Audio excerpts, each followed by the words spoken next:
नमस्कार साथियों, आपका स्वागत है हमारे YouTube चैनल में। आज हम बताते हैं मैकेनिकल ब्रांच के 4th सेमेस्टर के सिलेबस के बारे में। आपके इसमें 7 सब्जेक्ट होते हैं, इसमें 6 पेपर होते हैं और 7 प्रैक्टिकल होते हैं। साथ में जो सब्जेक्ट होता है वो प्रैक्टिकल बेस्ड होता है। आज हम 6 सब्जेक्ट दिखाते हैं जो जिनके आपको पेपर दे रहे हैं। आपका पहला जो पेपर है वो computer aided design and manufacture, जिसे कैड या कैम कहते हैं। ये मैकेनिकल ब्रांच के लिए ही होता है, ब्रांच का सब्जेक्ट है। उसके बाद दूसरा सब्जेक्ट है आपका कम्युनिकेशन स्किल्स सेकंड, सभी ब्रांचों में होता है, ठीक है, और कॉमन सब्जेक्ट है, ठीक है। कम्युनिकेशन स्किल्स में ग्रामर बेस्ड क्वेश्चन होते हैं, ठीक है। इसमें ग्रामर से जैसे आपका प्रीपोजिशन है, टेंस है, आर्टिकल है, इस तरीके से इसमें से क्वेश्चन आते हैं, ठीक है। लेटर भी आता है इसमें। उसके बाद आपका अगला सब्जेक्ट है वो सभी ब्रांचों में कॉमन ये भी है, ठीक है, एनर्जी कंजर्वेशन, ठीक है। इलेक्ट्रिकल और मैकेनिकल में विशेषता ये सब्जेक्ट होता है, ठीक है।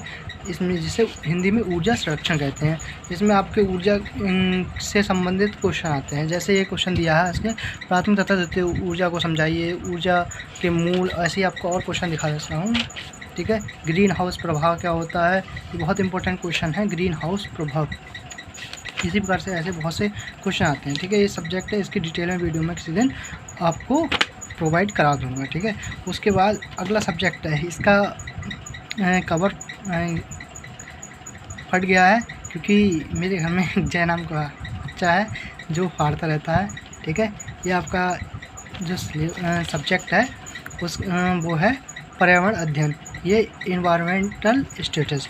ये सिविल में 3rd सेमेस्टर में होता है और ये मैकेनिकल में 4th सेमेस्टर में दिया गया है, ठीक है। इसमें पर्यावरण से संबंधित क्वेश्चन आते हैं, जैसे पारिस्थितिकी पद से क्या को समझाइए, इसके अध्ययन के रूप में क्या उद्देश्य है, ठीक है।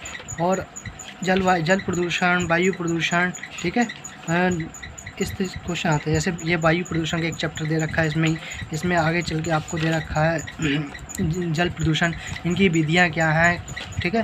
इससे संबंधित क्वेश्चन आते हैं, ठीक है, आपके एनवायरनमेंट स्टेशन में।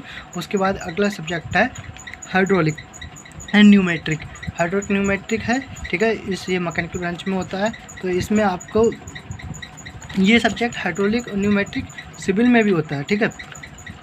इसमें आपको क्या नाम है, तरल के गुण, तरल कितने प्रकार के होते हैं, ठीक है, इसके बारे में आपको पढ़ना पड़ेगा, डिटेल में मिलेगा। जल घनत्व है, अपेक्षिक भार है और अपेक्षिक आयतन के साथ जो नली वगैरह ना, उसके बाद पृष्ठ तनाव वगैरह के बारे में आपको पूछा जाएगा। इसके दाव के मापन दूसरा चैप्टर है, इसका तीसरा चैप्टर इसमें दिया है, आप देख सकते हैं सिलेबस। द्रव्य प्रवाह, द्रव्य मतलब किस तरीके से प्रभावित होता है, जैसे यहाँ पर दिया है क्वेश्चन दिया है, विभिन्न प्रकार के द्रव्य प्रवाह के बारे में बताइए। तो द्रव्य प्रवाह के प्रकार, तो द्रव्य प्रवाह निम्न प्रकार का होता है, जैसे परिवर्ती तथा अपरिवर्ती प्रवाह, उसके बाद समान तथा असमान प्रवाह, उसके बाद स्तरीय तथा विक्षुब्ध प्रवाह, और घूर्णी एवं अघूर्णी, रोटेशनल एंड इरोटेशनल प्रभाव, फ्लो, ठीक है, संपीड तथा असंपीड प्रवाह। तो इस तरीके के आपके इसमें क्वेश्चन आते हैं। इसमें तो आपको डिटेल में पढ़ना होगा ये चीज़ें। और ये जैसे इसमें एक क्वेश्चन ये भी होता है, आपने ये 11th और 12th में भी आपने पढ़ा होगा, बर्नौली की प्रमेय। बर्नौली की प्रमेय इसमें बहुत इंपॉर्टेंट रखता है और ये अधिकांशतः पेपरों में पूछा जाता है। इस बार भी आया था, 2022 के पेपरों में भी ये आया है, ठीक है।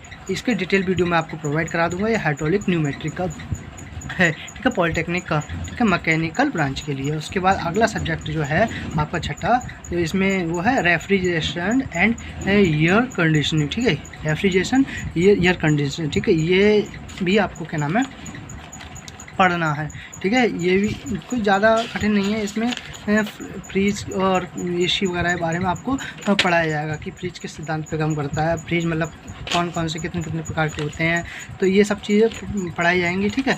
ठंडा किसी वस्तु को कैसे रखा जा सकता है।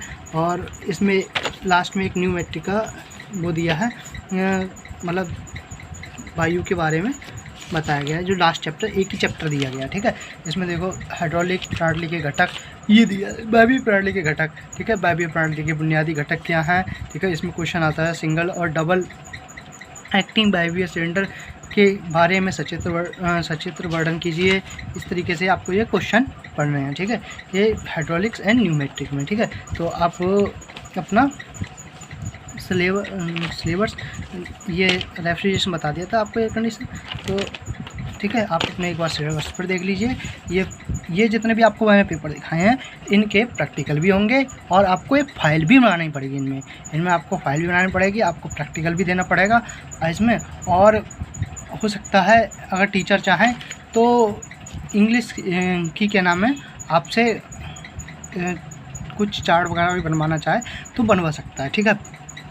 ये सभी सिलेबस हैं इनके, जो आपको ये सब्जेक्ट बताए इनके पेपर आपको देने होंगे।